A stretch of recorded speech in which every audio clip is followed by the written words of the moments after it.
وهجرته إلى ما هاجر إليه متفق عليه. کتاب الایمان. الفصل الاول.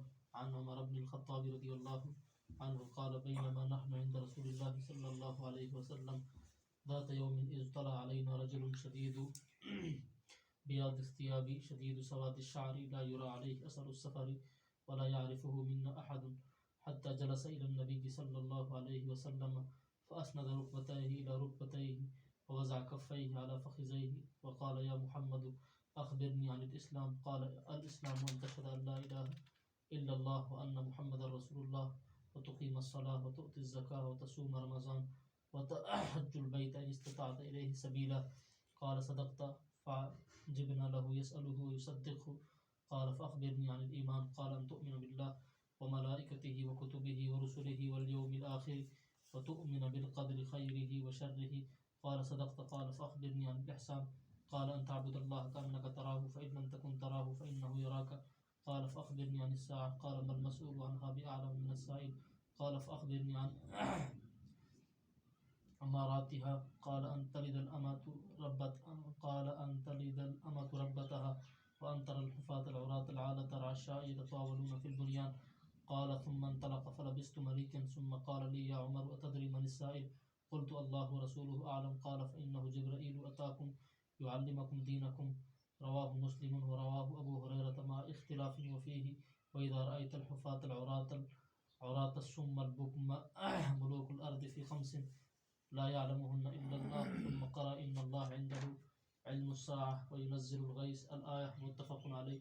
وعن ابن عمر رضي الله عنهما قال قال رسول الله صلى الله عليه وسلم بني الإسلام على 5 شهادة أن لا إله إلا الله وأن محمدا عبده ورسوله وإقام الصلاة وإيتاء الزكاة والحج وصوم رمضان متفق عليه. وعن أبي هريرة رضي الله عنه قال قال رسول الله صلى الله عليه وسلم الإيمان 79 شعبة فأفضلها قول لا إله إلا الله وأدناها إماطة الأذى عن الطريق والحياء شعبة من الإيمان متفق عليه. وعن عبد الله بن عمر رضي الله عنه قال قال رسول الله صلى الله عليه وسلم المسلم من سلم المسلمون من لسانه ويده والمهاجر من هجر ما نهى الله عنه. هذا لفظ البخاري ولمسلم. قال إن رجلا سأل النبي صلى الله عليه وسلم أي المسلمين خير؟ قال من سلم المسلمون من لسانه ويده. وعن أنس رضي الله عنه قال قال رسول الله صلى الله عليه وسلم لا يؤمن أحدكم حتى أكون أحب إليه من والده وولده والناس أجمعين متفق عليه. وعنه قال قال رسول الله صلى الله عليه وسلم ثلاث من كن فيه وجد بهن حلاوة الإيمان من كان الله ورسوله أحب إليه مما سواهما ومن أحب عبدا لا يحبه إلا الله ومن يكره أن يعود في الكفر بعد إن انقذه الله منه كما يكره أن يلقى في النار متفق عليه. وعن العباس بن عبد المطلب قال قال رسول الله صلى الله عليه وسلم ذاق طعم الإيمان من رضي بالله ربا وبالإسلام دينا وبمحمد رسولا. رواه مسلم. وعن أبي هريرة رضي الله عنه قال قال رسول الله صلى الله عليه وسلم والذي نفس محمد صلى الله عليه وسلم بيده لا يسمع بي أحد من هذه الأمة يهودي ولا نصراني ثم يموت ولم يؤمن بالله أرسلت به إلا كان من أصحاب النار. رواه مسلم.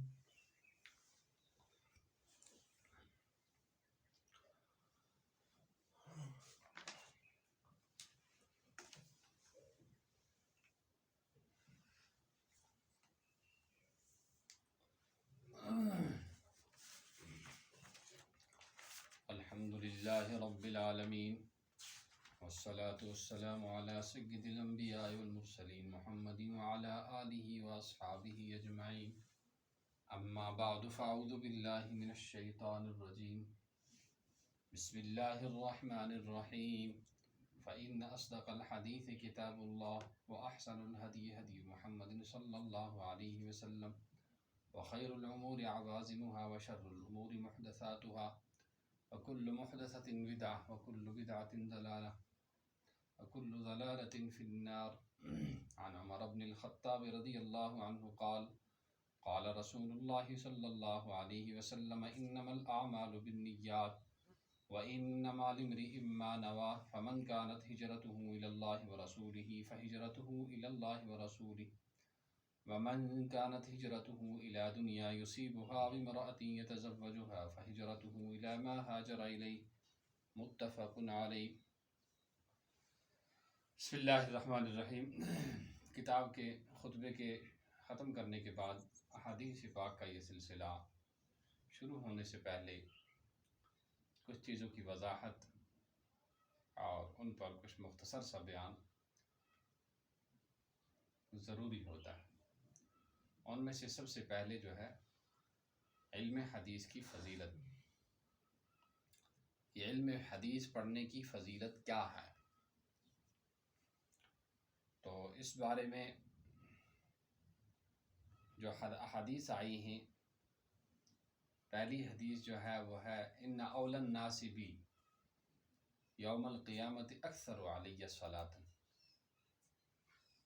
کہ رسول پاک صلی اللہ تعالیٰ علیہ وسلم نے ارشاد فرمایا کہ قیامت کے دن سب سے زیادہ میرے قریب رہنے والے وہ لوگ ہوں گے جو مجھ پر سب سے زیادہ درود بھیجتے ہیں۔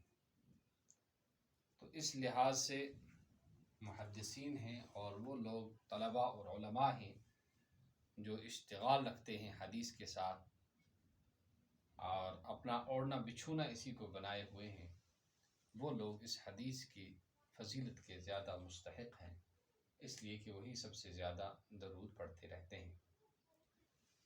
یہ ضروری ہے کہ جب اللہ تعالیٰ کا نام آئے تو جل شانہ پڑھا جائے، جب نبی پاک صلی اللہ تعالیٰ علیہ وسلم کا گرامی آئے تو صلی اللہ علیہ وسلم پڑھا جائے، اور جب صحابی کا نام آئے تو رضی اللہ عنہ پڑھا جائے۔ کسی بزرگ کا جو اس دنیا سے، عالم کا نام آئے جو اس دنیا سے چلے گئے ہیں، اس پر رحمت اللہ علیہ پڑھنا چاہیے۔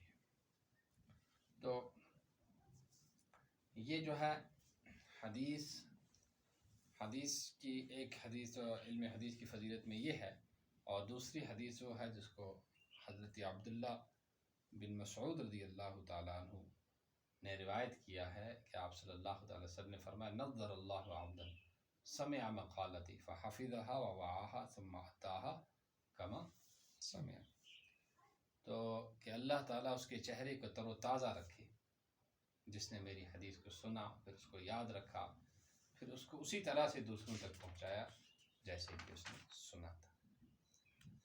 تو یہ احادیث ہیں۔ اسی طرح سے ایک دوسری حدیث ہے کہ اللہ کے رسول صلی اللہ تعالی وسلم اللہم ارحم خلفائی، یا اللہ میرے خلفاء پر اور میرے نائبین پر رحم فرما۔ صحابہ نے کہا قلنا من خلفاؤک یا رسول اللہ، یا رسول اللہ صلی اللہ علیہ وسلم آپ کے خلفاء کون ہیں؟ تو آپ صلی اللہ تعالی علیہ وسلم فرمایا من خلفاء قال الذین یرون الحدیث ویعلمون الناس، کہ میرے خلفاء وہ لوگ ہیں جو حدیث کو کیا کرتے ہیں، روایت کرتے ہیں اور اس کو دوسروں تک پہنچاتے ہیں، اس کو دوسروں تک پہنچاتے ہیں۔ تو کیا کہا کہ اللہم ارحم خلفائی، قال من قلنا من خلفاء، قال الذین یرون الحدیث ویعلمون الناس، کہ میرے خلفاء وہ لوگ ہیں جو حدیث کی روایت کرتے ہیں اور لوگوں کو سکھاتے ہیں۔ اسی طرح سے ایک دوسری حدیث ہے، اللہ تعالیٰ رسول اللہ جس کو بیہقی نے روایت کیا ہے، اور اس میں ہے، اس بیہقی سے روایت کیا ہے اس کو ابراہیم بن عبد الرحمن نے، کہ لا یزال طائفۃ من امتی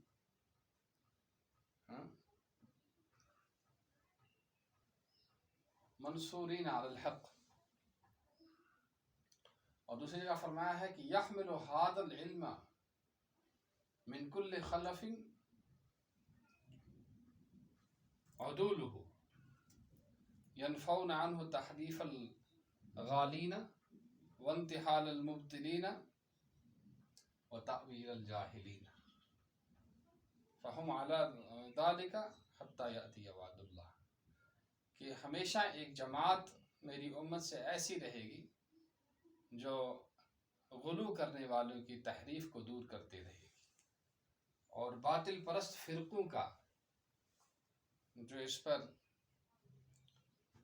اس کے اندر جو اپنا وہ کیا کہتے ہیں اپنے غلط کو ضم کرنا چاہیں گے اس کو دور کریں گے، اور اسی طرح جاہل لوگ علم کی جو تعویل بیان کریں گے اس کو بھی کیا کرتے رہیں گے، ہٹاتے رہیں گے۔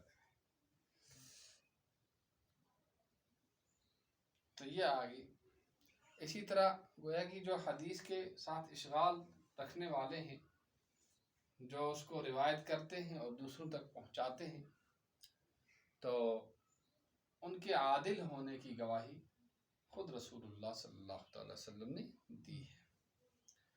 اور اسی طرح فرمایا کہ ہمیشہ میری امت سے ایک طائفہ ایسا رہے گا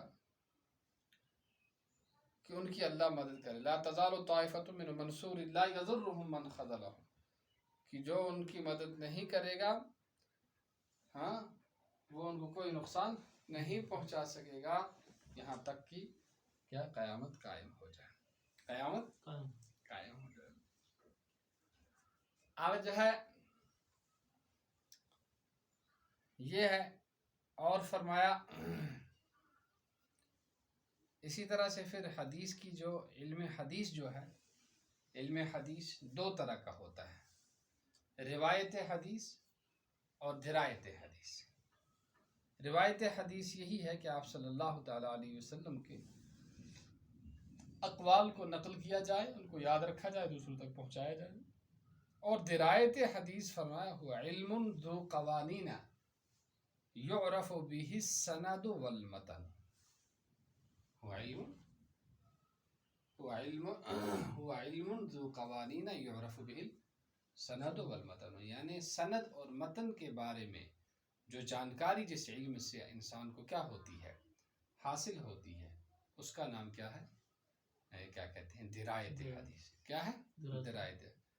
اب جو ہے حدیث میں محدثین کے یہاں اکثر و بیشتر عام طور پر کچھ الفاظ آتے ہیں، کچھ الفاظ آتے ہیں، ان الفاظ میں سے ایک لفظ آتا ہے حدیث اور خبر، حدیث اور خبر۔